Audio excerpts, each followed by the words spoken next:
CorelDRAW Graphics Suite X5 has an amazing selection of creative tools. In this video, I'm going to highlight a number of new and enhanced tools that will help you create and design with confidence. Let's take a look.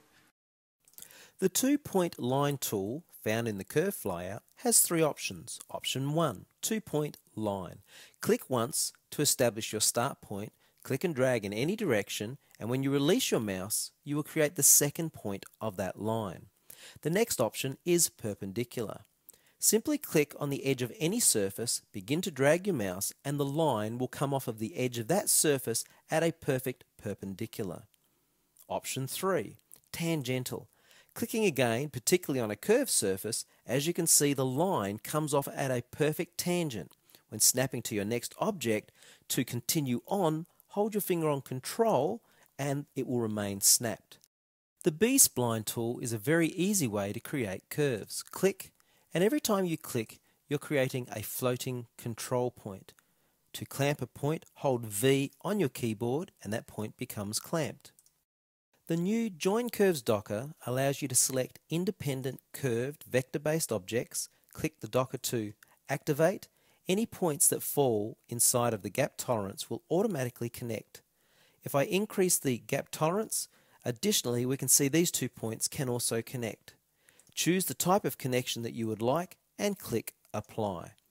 With this broken rectangle, if I were to choose Extend, increase the gap tolerance, we can recreate a perfect rectangle.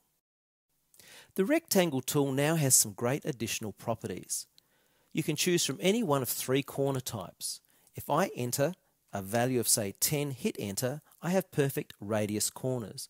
If I now readjust or scale my rectangle, as you can see, all corners maintain that perfect radius. If I turn off relative corner scaling, as I resize now, I will maintain that exact value as in the property bar, no matter what I do.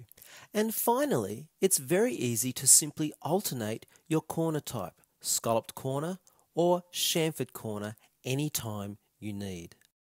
The dimension tools have now been placed in a single flyout. Using the tools is easy. For example, the parallel dimension tool. Simply click, drag to your next point, release your mouse, move your pointer and click. And the new segment dimension tool is tremendous. Simply click near a node to capture, in this case, the radius. A single click captured the distance of that radius. And finally, the 3-point callout. Simply click and drag, click again, and type your text. It's that easy. A great new feature is the new Pixel Preview mode. I'll zoom in very tightly on the end of this leaf to demonstrate. If we now come up to View and turn on Pixel Preview mode, we now see a perfect rendition of this image as if it were a bitmap. Furthermore, I can still select the Shape tool, and if on the standard toolbar I turn on Snap to Pixels, I can still select an object, and what I'll do is select that node, and as I begin to move, can you see how that node point is snapping to my pixels? This is a brilliant way to perform the final touch-ups on any design. The new Objects docker allows you to work with precision. Selecting my object here, I need to place the lower left-hand corner at 186 by 143 coordinates, hit enter, and I need my object to be the accurate size of 65mm by 45mm. Again, hitting enter. If I click replace object, look at that. We have the perfect result based on perfect calculations. There have been a number of enhancements to the Color Palette Manager. Now these include new and much more accurate Pantone colors. You'll even notice we have a number of roll and color palettes as well. Overall, the manager is a lot easier to work with. As you can see down the bottom here, we have all of our default palettes, and I can simply turn on or off the display of a palette as I feel I need to use that particular palette. One of the things I love is that I can select an object and on the manager choose create a new palette from the selected object. I'll type in leaf green and click save, and now I have a brand new palette, as you can see, only consisting of the colors within that image. This also applies to very complex colored bitmaps, etc. If I want to turn off the display, simply click, and in fact I can close or close up the hierarchy of my palettes. Last but not least, if you need to work with some third-party palette, simply choose Open and you can introduce that palette into your project. The new Connector Tools Flyout makes connecting objects together a breeze. Selecting the straight line connector, simply click and drag and release.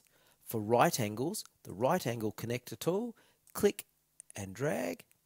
For rounded right angles, again simply click and drag. Right click on a color wheel to change the color. To change the anchor point, select the Edit Anchor tool, select your object and simply move the anchor point of your connecting line. It's that easy. The Mesh Fill tool has been vastly improved. If I zoom in here on these two objects, on the left you'll see beautiful smooth transition of color, and on the right are those typical harsh lines in the mesh that we're used to seeing in the past. If I select the Mesh Fill tool and I click on this object, first of all, whenever you create an object now with the Mesh Fill tool, there are actually less nodes, making it easier to work with. And if I click and drag a color into the node area, can you see the beautiful, smooth, seamless transition of color?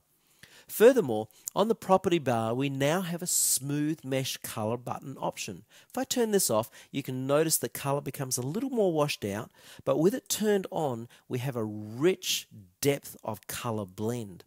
Now, additionally, I can select a number of nodes, and on the property bar, I can actually make that area of my mesh transparent so you can actually see through. This is a really powerful effect that you'll find very handy. And also new to CorelDRAW X5, all toolbars are locked by default. To unlock and move a toolbar, right-click on any of the toolbars and deselect the Lock Toolbars option.